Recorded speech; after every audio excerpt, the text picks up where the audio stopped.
What's up, guys? Welcome back to another video. A couple of updates. If I look a little swollen, a little rotund, it's because I have very heavily fell off my diet recently. It's because I went to India, had wonderful time at the wedding, overate, did some crazy things, dealt with some jet lag coming back, severely dehydrated myself, and now here we are. So we're trying to get back on that regimen. So you guys, keep me honest. The goal is to continue back on that weight loss journey, continue back with the heavy protein load, eating at home, and increasing water intake, because my brother's getting married in October and I gotta look good. You know what I'm saying? But that's neither here nor there. Just thought I would throw that out there as a disclaimer.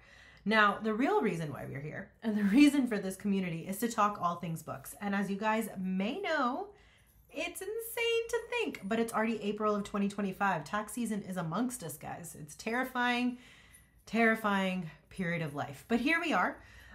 So that being said, I figured what better way than to avoid reality other than jumping into fiction, which is why I have this lovely pile of books next to me.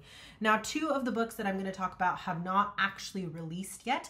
One, I believe, is coming out early April, and that would be Enchantra. I'm so excited for Enchantra by Miss Kylie. Now, Phantasma was the first book in this series, and it was absolutely excellent. I was obsessed with this book when it came out in last October, and I was so ready for the lovely Phantom and Ghoul paranormal romance during that season of the year. Shisha, eat the vibes. Say hi, Taco. And this little goofy girl, her name is Minerva Taco, because she looks like McGonagall.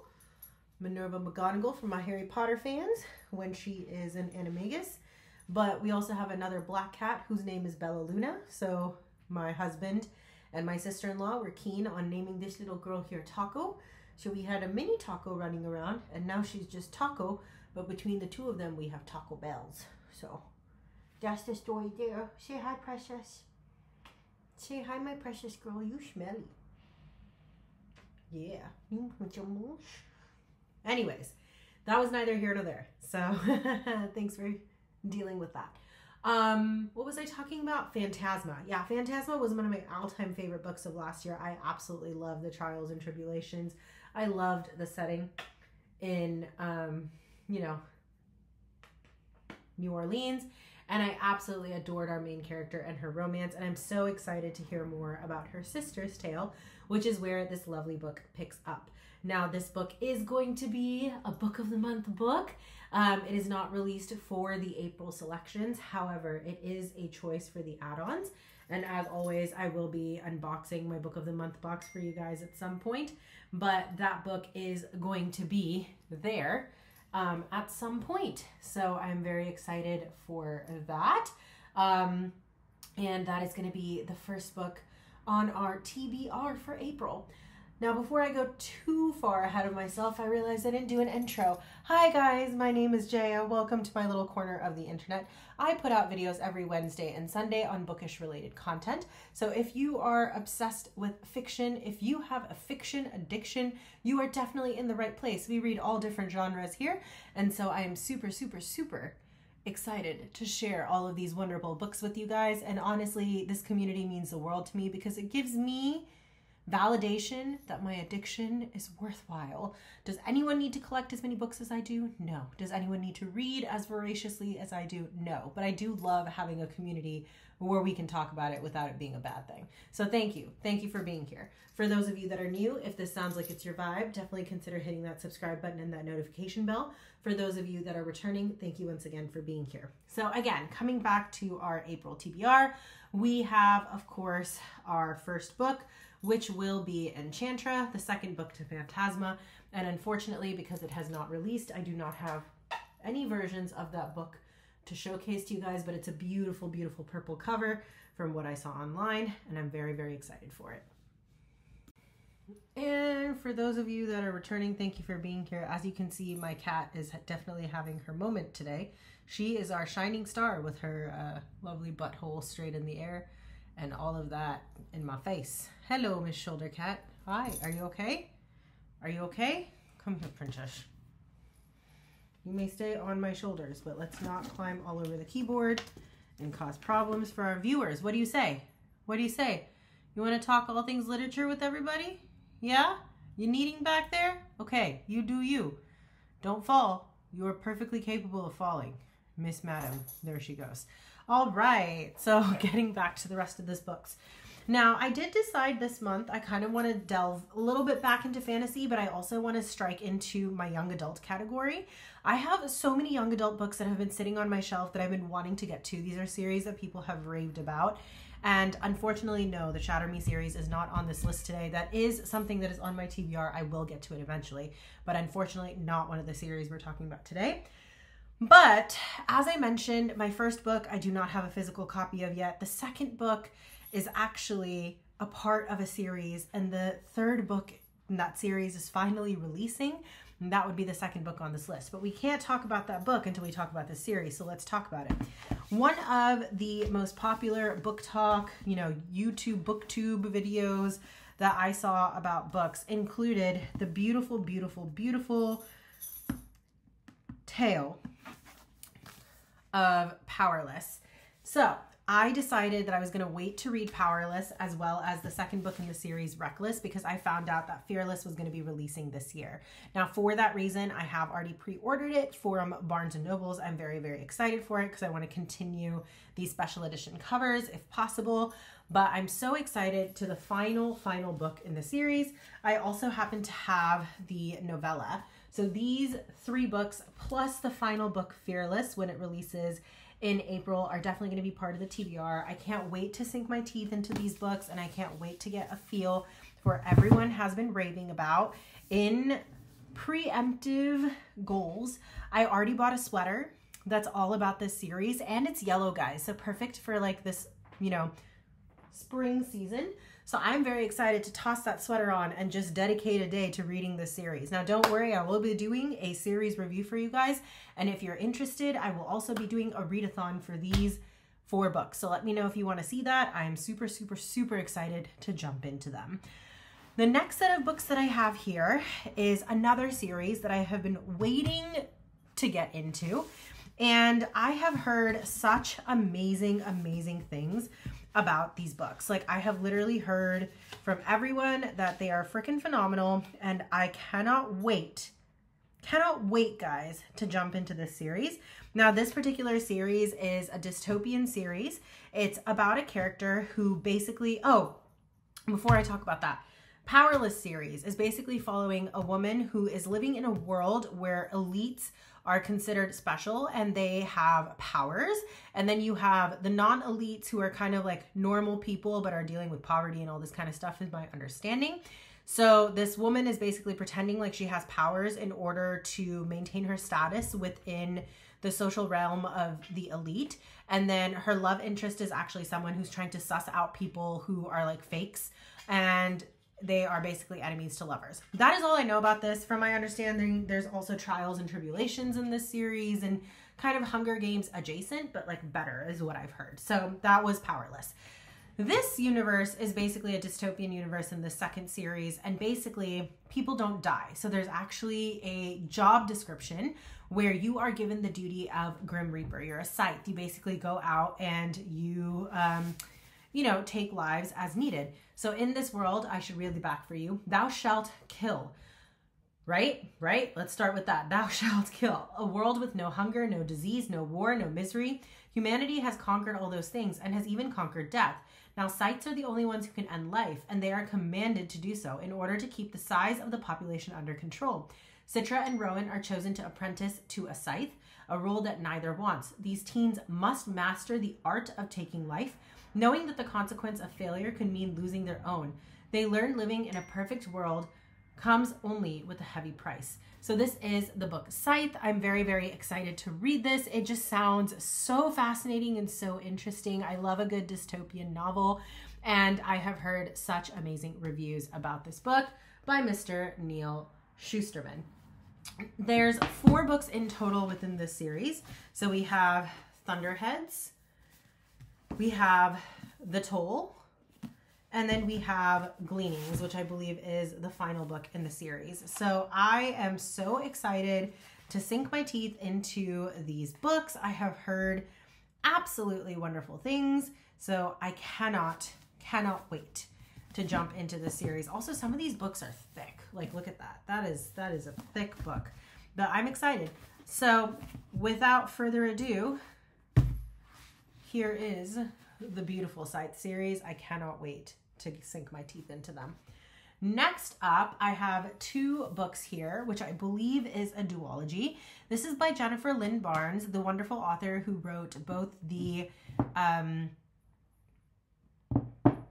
Natural series as well as the Inheritance Game series, both of which are very, very popular. I recently stumbled across these when I was in Barnes & Noble's. I shouldn't say recently, actually. It's been months, probably a little over a year, actually. And I was so excited when I found them because I never realized that she wrote a different series. So I found these 2 little books. So the first one is called Little White Lies, and we have Deadly Little Scandals.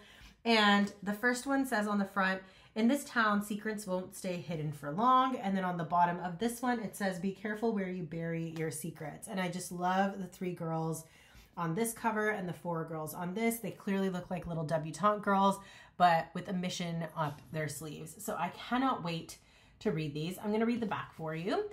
A family fortune. When Sawyer's estranged grandmother offers her a share of the family fortune to participate in debutante season, Sawyer's instincts is to run a mile. A mystery to solve. But then Sawyer realizes her grandmother's deal might help solve the biggest mystery of her life, her father's identity. So she signs on the dotted line and braces herself for the year ahead. A town full of secrets. Once Sawyer moves into the family estate, it's clear the truth about her father is just one of the shocking and dangerous secrets buried deep in this high society world. And no one wants Sawyer poking her nose into the past. So that was this one. And then for this one, we have here a family mystery. Sawyer Taft joined Southern High Society's debutantes and spent a year with her estranged family for one reason alone, to identify and locate her father. But the answers Sawyer found only left her with more questions and one potentially life-ruining secret. A secret society. When her cousin Lily ropes her into joining a mysterious and elite society, Sawyer discovers that someone in the group ranks may have the answer she's looking for. A shocking twist. Things are looking up, until Sawyer makes a disturbing discovery near the family summer home and uncovers a twisted secret decades in the making. So I can't wait to read this. This kind of reminds me of the same vibes from like, you know, the, gotta lock it in your pocket, taking this one to the grave. You know you wanna show you. 'Cause two can keep a secret. What was that show called? Pretty Little Liars. Gives me Pretty Little Liars vibes. There we go. I was like, I know if I sing the show tune, it'll come to me eventually. So that's the vibes of this that I'm getting, as well as the Lying Game, like those types of shows vibes. And I definitely enjoyed those shows when I was younger. So I can't wait to sink my teeth into these books and be transported back into that world. And who doesn't love a little thriller mystery vibes? Then we have another series. So lots of series reviews for you guys coming up and a lot of young adult series to read. But I have with me the Renegades series. And now this series is basically about children of, they are children with extraordinary powers. And that's all I know. That's all I know. The Renegades are a syndicate of prodigies, humans with extraordinary abilities who emerged from the ruins of a crumbled society and established peace and order where chaos reigned. A champions of justice, they remain a symbol of hope and courage to everyone except the villains they once overthrew. Nova has a reason to hate the Renegades, and she's on a mission for vengeance. As she gets closer to her target, she meets Adrian, a renegade boy who believes in justice, and in Nova. But Nova's allegiance is to a villain who has the power to end them both. So I thought this was really interesting. This is written by the author Marissa Meyer, who also happened to write the Cinder series, which I know has gotten a lot of reviews over time on the internet. So I couldn't wait to read this. Now, this is part of the Lunar Chronicles. I have seen wonderful reviews on this particular series, and I cannot wait to get into them. So we have totally 3 books in this series. We have Arch Nemesis, Supernova, and Renegades. And I feel like this is going to be very reminiscent of like Marvel movies, Marvel shows, DC worlds, things like that. And that was definitely a huge part of my childhood growing up. So I can't wait to get into this world of superpowers and magic and craziness and just see where all the powers take us. Next up, I know, lots of books this time. So as I had mentioned before, I do like reading Jennifer Lynn Barnes, who's the same author of the 2 books that I showed you.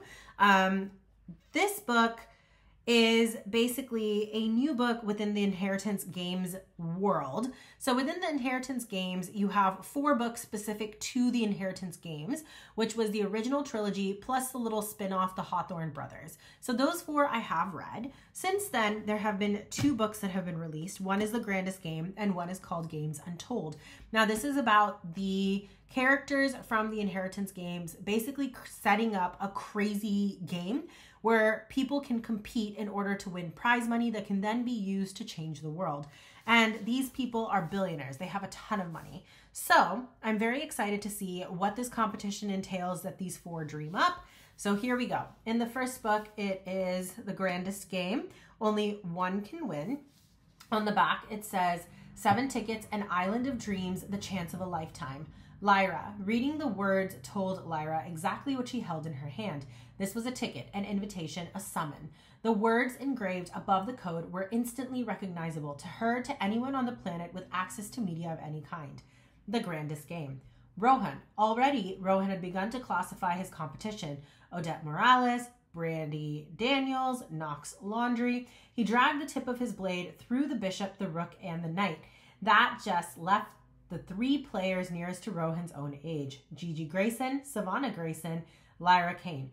Only time would tell which of these 3 would prove to be the most use to Rohan, and if any of them had the versatility of the queen. Then we have Gigi. She could do this, all of it, keep the secret, protect Savannah, and prove for once in her life that she had what it took to win. So I do think that this is going to be filled with twists and turns. I do think in some ways it might tie back to the original story, but it also looks like this might be a completely lone standing story in and of itself, just within the world of Inheritance Games. And I do like the fact that some of the characters are coming back for a second wind, Savannah, for example, being one of them. So I think this is going to be a very interesting book to read, and I'm excited to add this to my growing pile here. Then I have Games Untold, which is the second book. So it says on the back, discover a mind-blowingly romantic world of power and puzzles, majesty and mystery, and life and death secrets. For the 4 Hawthorne brothers and the heiress who inherited their billionaire grandfather's fortune, there is always another mystery to be solved and always another game to be played. And when you love the Hawthorns love, there is no going back. Sorry, when you love the way Hawthorns love, there is no going back. So I'm excited to see what this one is going to bring us to as well. It also says it's part of the Inheritance Games collection.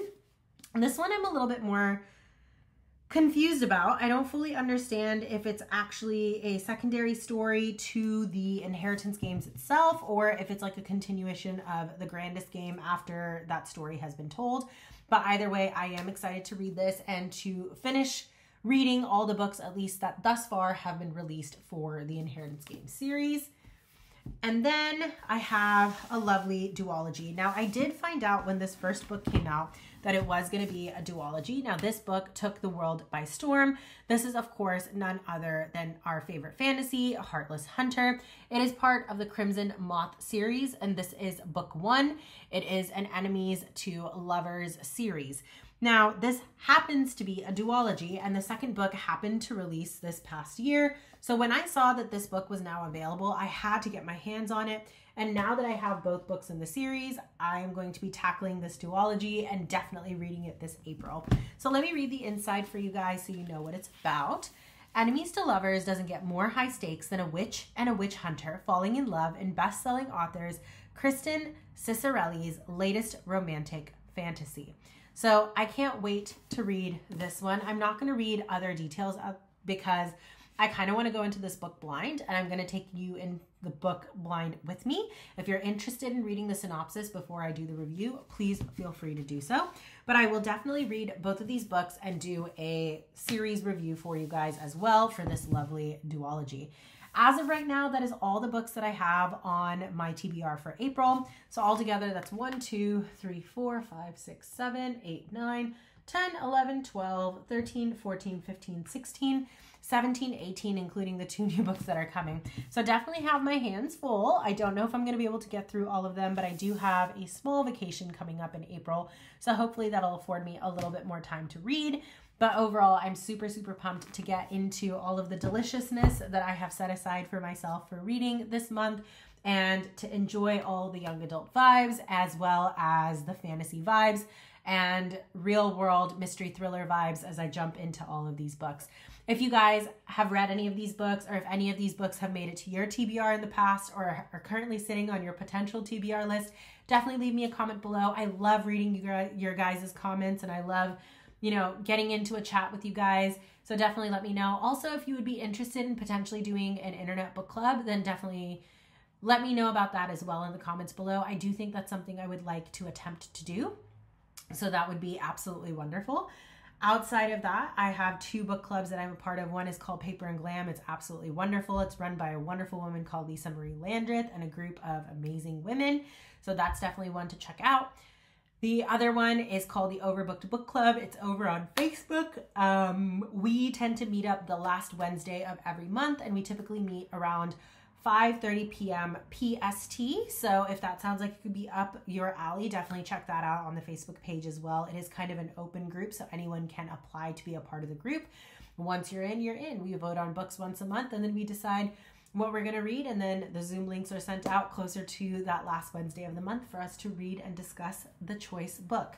That being said, that's pretty much all I got. Once again, thank you so much for being here. For those of you that are new, if this was enjoyable, I put out videos every Wednesday and Sunday on bookish related content. Definitely consider hitting that subscribe button and that notification bell. For those of you that are returning, thank you so much for being here. It's such an honor and a pleasure to create this bookish community with you guys, and I can't wait to continue doing so for a very long future. Whether it's morning, evening, or night, wherever you are, I hope you have a wonderful rest of your day. And I want to leave you guys on the note of happy reading. Bye.